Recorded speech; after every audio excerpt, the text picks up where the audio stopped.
مسكينها وما أقرب مغيبي من بين ظهورها، فوالله لا أسكتن ليلا أو نهارا। मोमिनीन, ये बैनुल हरमैन में अय्याम फ़ातिमा की मंजरकशी की दूसरी किस्त है। इस किस्त में आपको दिखाया जाएगा कि जनाब फ़ातिमा ज़हरा सलामुल्लाह अलैहा का हक़ कैसे गस्ब किया गया और मिंबर को कैसे छीना गया और मौलाए कायनात के गले में रस्सी कैसे डाली गई और जनाब फ़ातिमा ज़हरा सलामुल्लाह अलैहा को उस लई उमर ने तमाचा कैसे मारा। मोमिनीन, वीडियो को स्किप ना करें और अगर आप हमारे इस चैनल के ऊपर नए हैं तो हमारे इस चैनल को ज़रूर सब्सक्राइब करें और बेल आइकन ऑल के ऊपर ज़रूर प्रेस करें ताकि हमारी आने वाली वीडियो आप तमाम मोमिनीन को सबसे पहले मिले। वीडियो को शेयर ज़रूर करें।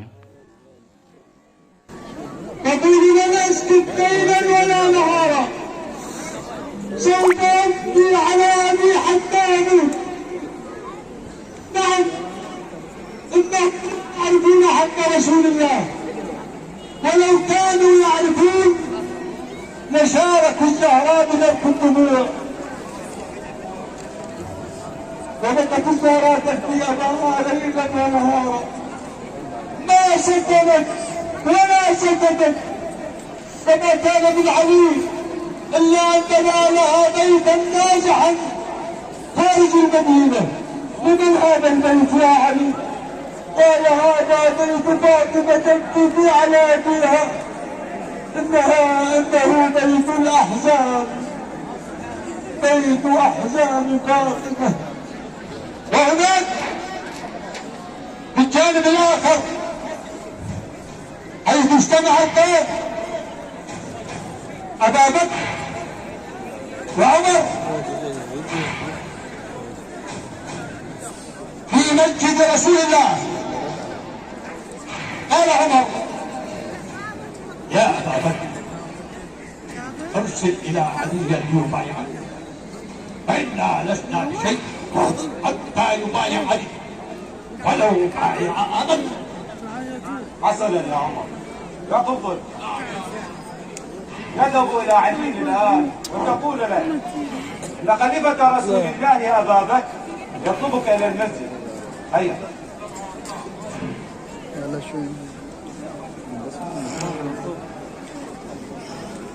ये मोमिन उस वक्त की मंजर कशी हो रही है जिस वक्त मिंबर रसूल सल्लल्लाहु अलैहि वसल्लम के ऊपर ये गस्ब किया गया था और अबू बकर के मिंबर के ऊपर बैठने के बाद इसने एक शख्स को भेजा कि जाके मौलाए कायनात से अली से जाके बैत करो का सवाल करो। तो ये शख्स दरवाजे के ऊपर आता है। अब आके आप खुद देखें।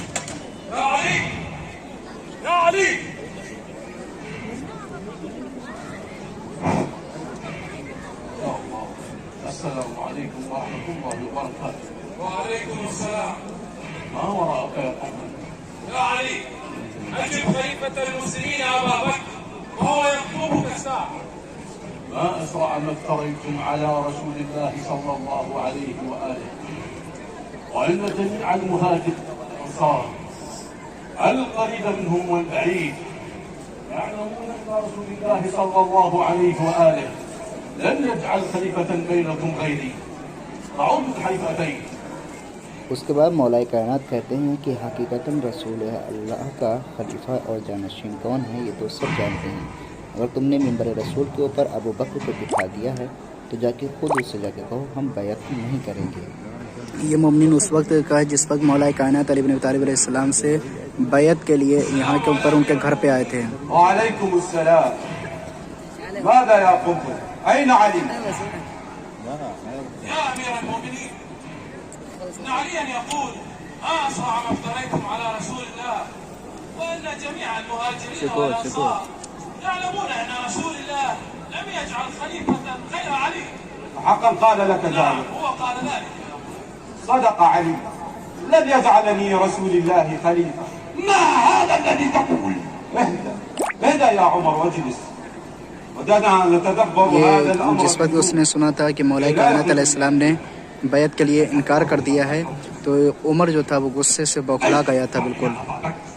और ये जो है ये जो मंजर कशी ये वाली जो हो रही है ये उमर जो कह रहा है।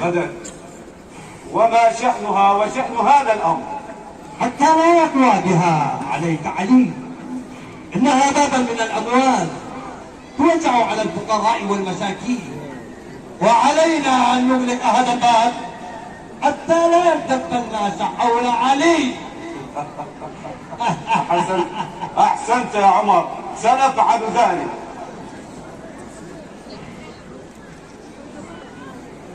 هذا وبعد أن قرر عمر وأبا بكر أن تمنع فاطمة فتك، استأذنت الزهراء علي حتى تذهب إلى المسجد. السلام عليكم ورحمة الله. وتلقي الحج على مانعيها إرثها.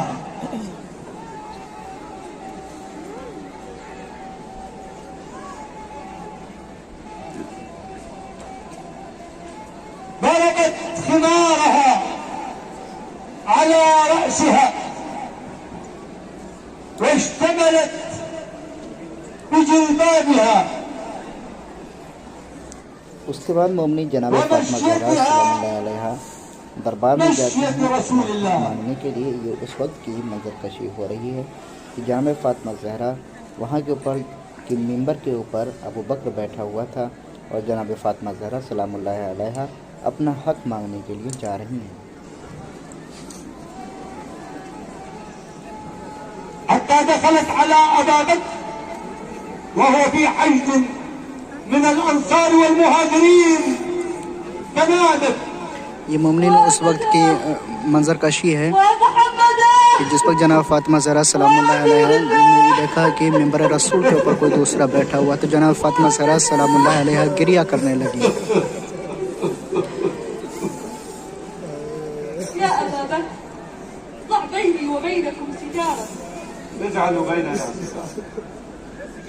जनाब फातिमा ज़हरा सलामुल्लाह अलैहा कहती हैं अबू बकर से कि हम चाहते हैं कि मेरे तुम्हारे दरमियान पर्दा रहे ताकि दूसरा कोई बीच में ना रहे। الحمد لله على ما أنعم وله الشكر على ما ألهم والثناء بما قدم من عموم نعم ابتداها وسبوغ آلاء أزداها وتمام منن والاها.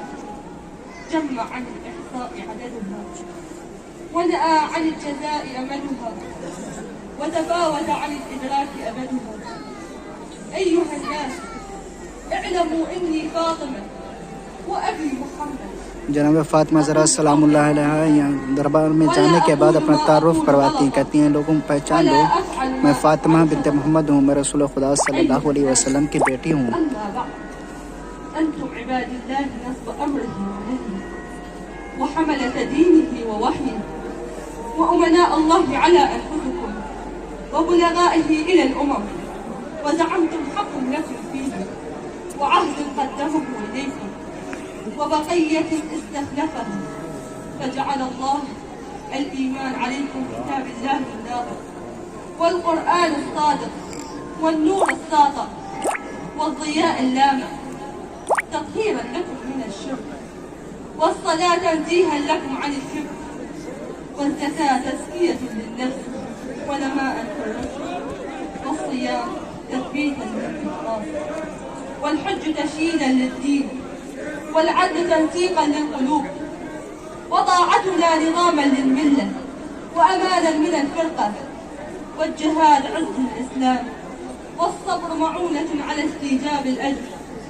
وأنتم الآن تزعمون أن لا أرث لنا فبحكم الجاهلية تبغون ومن أحسن من الله حكما لقوم يوقنون. أفلا تعلمون؟ بلى قد تجلى لكم كالشمس الضاحية إني ابنته أيها المسلمون أغلب على إرثي يا ابن أبي قحافة. يا ابنة رسول الله إن أباك كان بالمؤمنين رؤوفا رحيما وعلى الكافرين عذابا أليما. ما حبكم إلا كل سعيد وما أبغضكم إلا كل شقي. ولكني أشهد إني سمعت رسول الله يقول نحن معاشر الأنبياء لا نورث ذهبا ولا فضة ولا دارا ولا عقارا، إنما يورث الكتاب والحكمة والعلم والنبوة.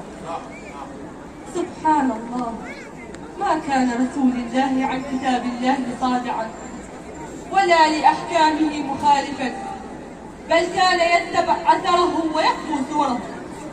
أفتجمعون إلى الغدر اعتلالا عليه بالزور؟ أفي كتاب الله أن ترث أباك ولا أرث أبي؟ لقد جئتم شيئا فريا. أفعلى عمد تركتم كتاب الله ونبذتموه وراء ظهوركم؟ إذ يقول: وورث سليمان داود وقال: يوصيكم الله في أولادكم للذكر مثل حظ الأنثيين. وزعمتم أن لا حظوة لي ولا أرث من أبي، أفخصكم الله بآية أخرج أبي محمد منها؟ بلى، بل سولت لكم أنفسكم أمرا فصبرا جميلا، والله المستعان على ما تعملون. إن فاطمة تقول الحق، إن فاطمة تقول الحق. تقول الحق. اهدوا يا قوم، اهدوا. صدق الله وصدق رسوله وصدقت ابنته فاطمة. أنت معدن الرحمة وموطن الحكمة، وأنا لا أذكر خطابا. أيها الناس، اسمعوا واشهدوا إني أنا أبا بكر أعيد إلى فاطمة حقها في فدك. اكتب كتابا بذلك. أحسنت.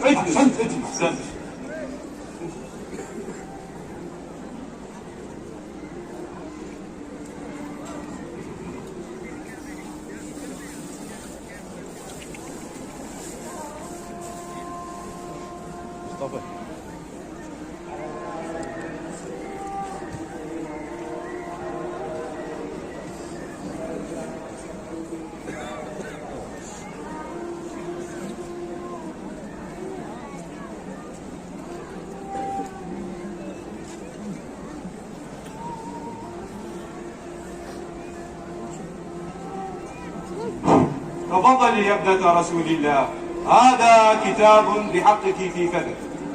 هكذا قلبت الزهراء الموازين، أجبرت أبا بكر على رد فدك، ردها وما ردها، وعادت بكتابها إلى دارها فرحة.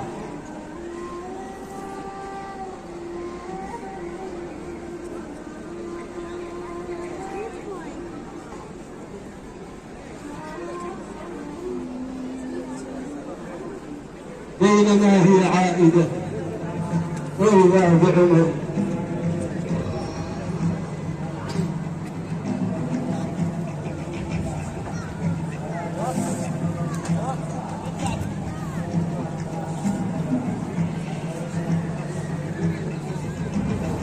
ألست فاطمة ابنة محمد؟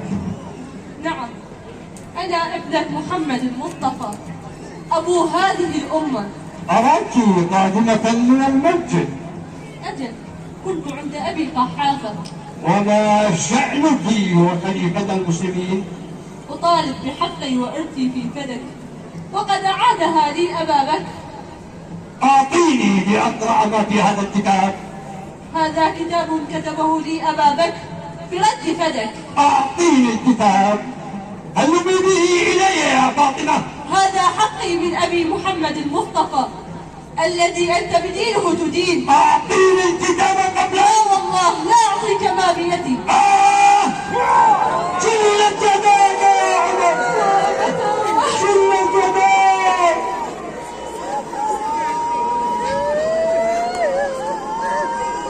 ألم أقل لك أعطيني الكتاب؟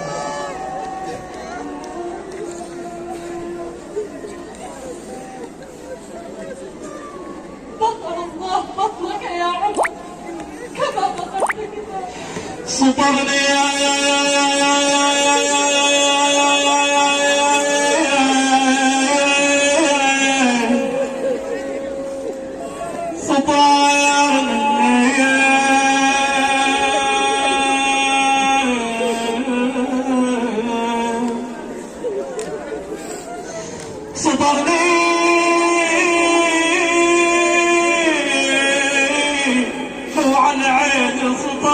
ابويا يا ابويا.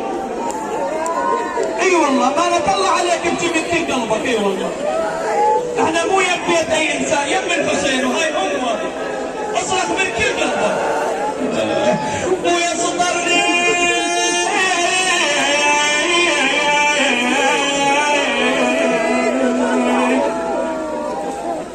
ابويا سطرنا على عينه سطرنا ابويا، لا رجم قلبه ولا رحم.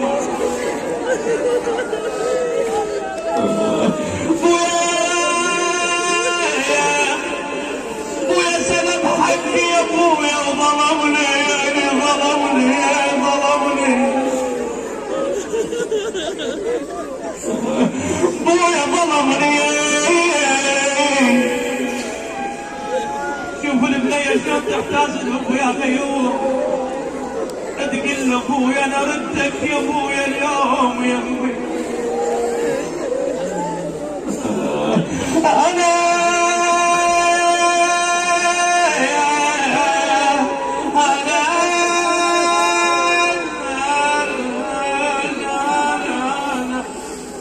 ابويا عنا وعلي احباب يا ابويا يا ابويا.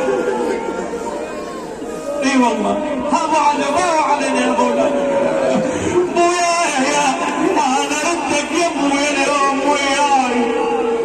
ابويا وشوف شلون هجم ابويا الاعداء يا ابويا.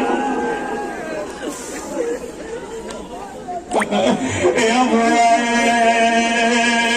ايش قلت تقول ابويا محلاك محلاك مني تقول ابويا. اي والله الفاقد ابو حلوه يمشي النهار.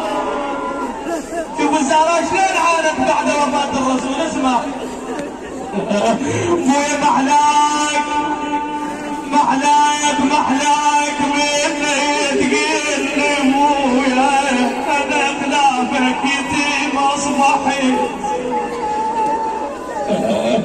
ابويا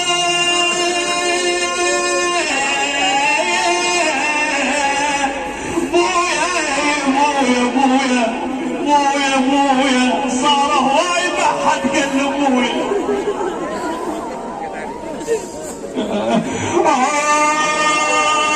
ابويا ابويا ابويا ابويا صار هواي ما حد قال ابويا. والله يبغى قهر خيم علينا يودي ولا يعمل عيون.